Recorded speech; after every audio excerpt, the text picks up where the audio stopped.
माँ ने बिगाड़ा बेटी का घर। कनक बेटा उठो, कॉलेज के लिए लेट हो रहा है, जल्दी उठ जाओ, देखो 9:30 बज गए हैं। कनक फटाफट उठी और बाथरूम में घुस गई। मम्मी, आपने जल्दी क्यों नहीं उठाया? मम्मी बोली, मैं 3 बार उठाने आई, लेकिन तुम अपने राजकुमार के साथ सपनों में खोई हुई थी। मम्मी आप भी ना, छोड़ो ना। जल्दी जो दौड़ते दौड़ते कनक नाश्ता की टेबल पर आई। इतने में ही बाहर से उसकी दोस्त दिया की आवाज़ आई, कनक जल्दी चलो, लेट हो रहा है। कनक बिना नाश्ता किए कॉलेज का बैग लेकर भाग रही थी। मम्मी ने सैंडविच कागज में रैप करके कनक के हाथों में पकड़ा दिया। कनक ने स्कूटी पर पीछे बैठकर सैंडविच खा लिया।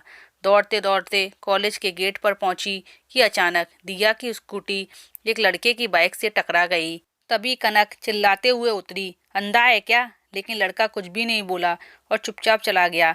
दिया ने कनक को अपनी तरफ खींचा और क्लास में ले गई। दोनों क्लास में पहुंच गए। क्लास खत्म होने के बाद दिया बोली, चल कनक कुछ खाते हैं। दोनों पानी पूरी खाने निकल गए।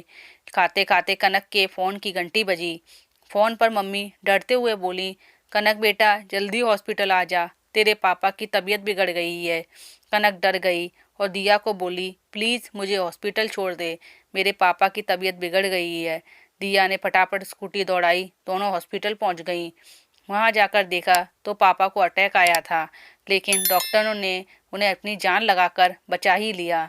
कुछ दिनों बाद कनक के पापा ठीक हो गए और घर लौट आए, लेकिन कनक के पापा को कनक की चिंता सताने लगी कि मेरे जाने के बाद कनक का क्या होगा।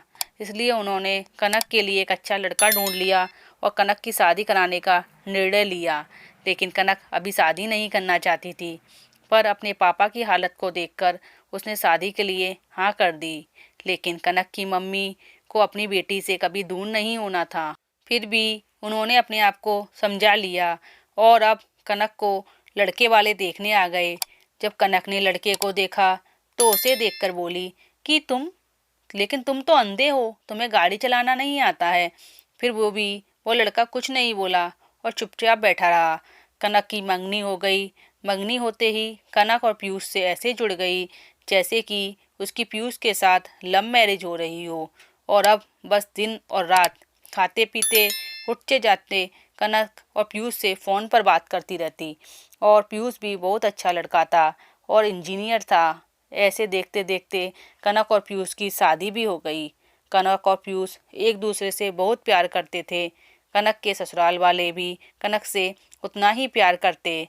लेकिन कनक की शादी के बाद वह अपनी मम्मी से फ़ोन पर ज़्यादा बात करने लगी और ससुराल की हर एक बात अपनी माँ को और अपनी ताई जी को बताने लगी। लेकिन माँ ने अपनी बेटी को कहा, ज़्यादा काम करने की ज़रूरत नहीं है ससुराल में, और ससुराल में धीरे धीरे अपनी सास से कह दो कि कभी कभी अपनी चाय और अपना खाना खुद ही बना लें।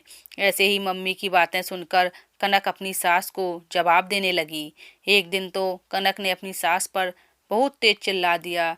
जब यह बात पीयूष को पता चली तो पीयूष ने कनक पर हाथ उठा दिया। इतना होते ही कनक ने अपना सामान पैक किया और अपने मायके में आकर बैठ गई। लेकिन मायके में भी अब कनक को कोई ज़्यादा बात नहीं करता और सब यही पूछते, बेटा कब जाओगी ससुराल?